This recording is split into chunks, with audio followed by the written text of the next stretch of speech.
इस्लामाबाद के मुख्तलिफ इलाकों में वक्फे से बारिश, सर्दी की शिद्दत में इजाफा हो चुका है। मौसम का हाल बताने वालों के मुताबिक आज दिन भर बारिश का सिलसिला जारी रहने का इम्कान है। मज़ीद तफसीलात जान लेते हैं इस्लामाबाद से नुमाइंदा दुनिया न्यूज़ हरीम जदून से। जी हरीम, आगाह कीजिएगा। देखिए, तवील इंतजार के बाद बारिश बरसी है, बादल बरस रहे हैं तो ऐसे जमकर बरसे हैं कि थमने का नाम नहीं ले रहे।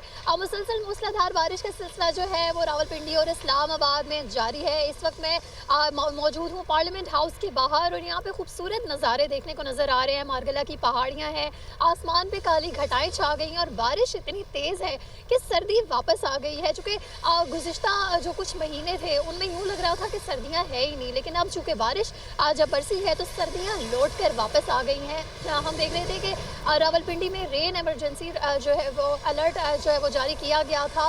पानी नहीं था और इसके अलावा रावल डैम में भी पानी जो है वो कम हो चुका था। लेकिन आज चूँकि बादल बरसे हैं तो महकमा मौसमियात का कहना है कि डैम्स भी भर जाएंगे और खुश्क साली जो है उसका खात्मा हो जाएगा और तमाम तर जो बीमारियाँ हैं वो भी ठीक हो जाएंगी। लेकिन इस्लामाबाद के मौसम की बात करें तो बड़ा ही खूबसूरत नज़ारा है, दिलकश दिलफरेब नज़ारे। बहुत शुक्रिया आपका।